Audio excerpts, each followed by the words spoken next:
Nessa aula de hoje, nesse vídeo de hoje, a gente vai falar um pouquinho a respeito da diferença das cifras de string, ou cifras de fluxo, né, como elas também são conhecidas, e as cifras de bloco. Né? Cifras de string e cifras de bloco são duas estratégias diferentes, duas abordagens diferentes para implementação de cifras, que são, como a gente sabe, ferramentas para proteção da confidencialidade. A cifra de string ela usa uma estratégia em que as mensagens a serem criptografadas são processadas bit a bit e as cifras de bloco processam as mensagens a serem cifradas, criptografadas, a partir de blocos de bits que são processados em paralelo.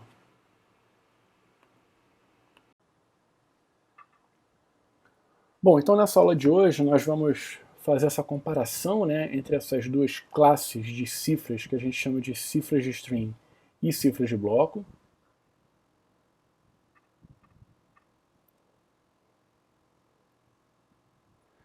E nós vamos ver que essas duas classes de cifras, na verdade, elas seguem sempre aquele nosso modelo geral, né, onde a gente tem uma entrada que alimenta a gente está representando com uma caixinha, né, essa função que transforma essa entrada numa saída, uma mensagem plana numa mensagem cifrada, e essa caixinha ela recebe como parâmetro para determinar exatamente qual é a transformação que vai ser aplicada sobre a entrada, recebe um parâmetro que a gente chama de chave criptográfica. Tá?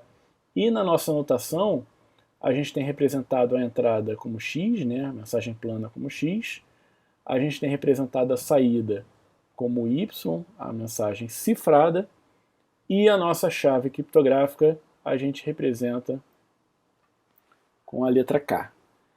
Tá? Esse diagrama ele vai se aplicar tanto para a nossa cifra de string quanto para a nossa cifra de bloco. Qual é a diferença, né, dessas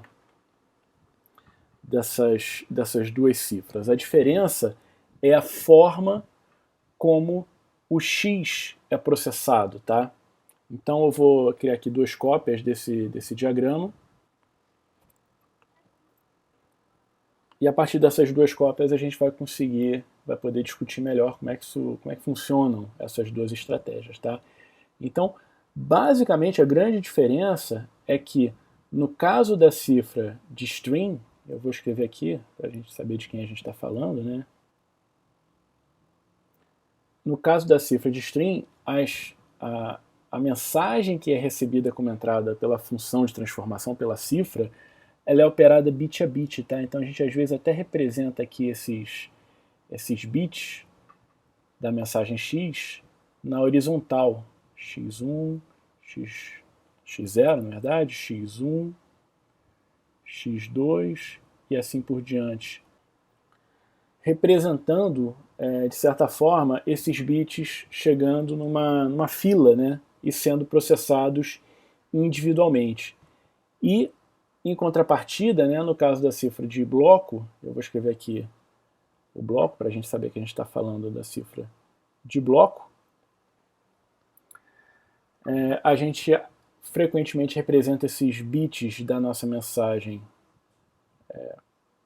plana, mensagem de entrada, na vertical x0, x1, x2, até um xn, que representa o tamanho do bloco, ou seja, representa quantos bits são processados em paralelo. E aí, esse tamanho de bloco ele vai variar de acordo com o algoritmo que está sendo implementado aqui dentro, né, de acordo com a função que está sendo implementada aqui dentro. Então, tipicamente, para cifras de blocos moderna, né, cifras de bloco moderna, esses valores, né, esse n aqui está na ordem de centenas de bits. Né? Então, você tem o Data Encryption Standard, que inclusive é uma cifra que está sendo substituída, mas que ainda está em uso em algumas situações específicas. Ela opera sobre blocos de tamanho 64 bits, por exemplo. O Advanced Encryption Standard opera sobre blocos de tamanho n igual a 128 bits e assim por diante. Tá? E aí uma pergunta que poderia ser feita é a seguinte, por que eu não posso conceitualmente entender a cifra de string, que opera no nível do bit, como um caso especial da cifra de bloco, onde n é igual a 1? Ou seja, se n é igual a 1, eu não tenho uma operação que ocorre bit a bit, ou seja, blocos de tamanho 1 bit. E aí, realmente, do ponto de vista de definição, ou seja, do ponto de vista de definição sobre o que é, de fato, uma cifra de string, uma cifra de bloco, esse raciocínio até estaria válido. O fato, no entanto, é que na prática você desenvolver um algoritmo, uma função que processe um único bit e desenvolver um algoritmo ou função que processe uma quantidade grande de bits, um bloco grande de bits ao mesmo tempo, gera estratégias e algoritmos completamente diferentes. Tá? Por quê? Porque justamente se eu tenho uma caixinha aqui, né, que recebe como entrada um único bit,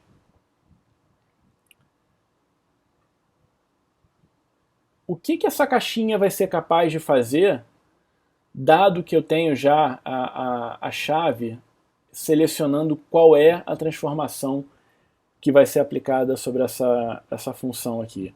Ou bem essa função vai manter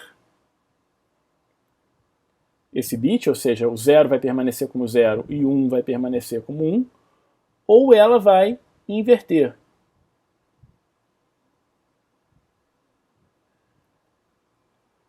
Se eu receber como entrada o 0, a saída vai ser 1. Se eu receber como entrada 1, a saída vai ser 0.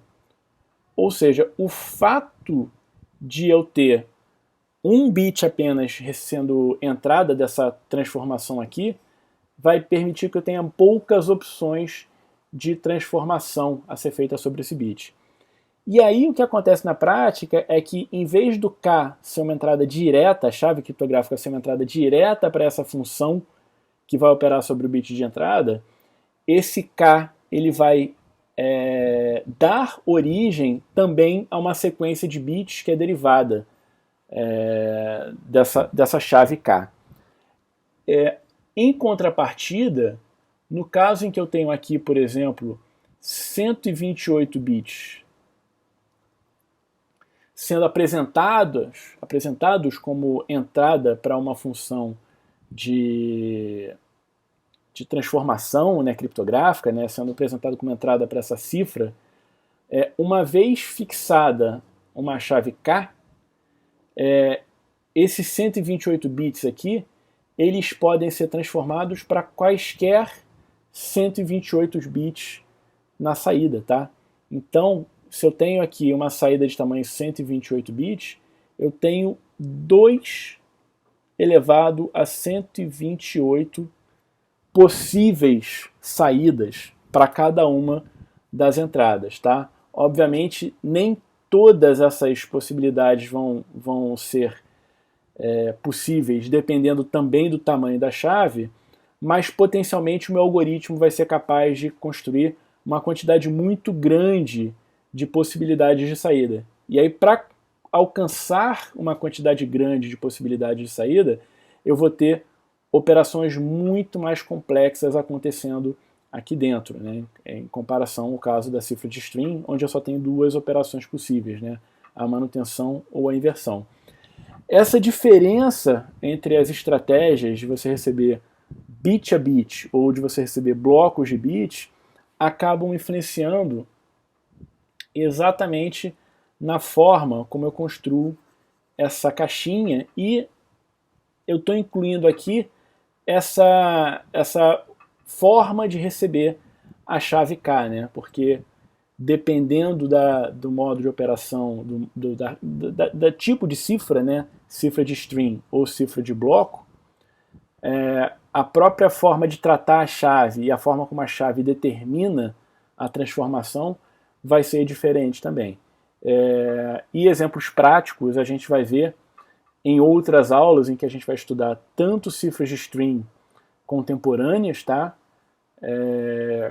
cifras de string, como é o caso do one-time pad, que também é um tipo de cifra de string, e também as cifras de bloco que nós vamos estudar em outras aulas, como são os casos do Data Encryption Standard e do Advanced Encryption Standard, que são dois padrões ou dois algoritmos que eu mencionei anteriormente.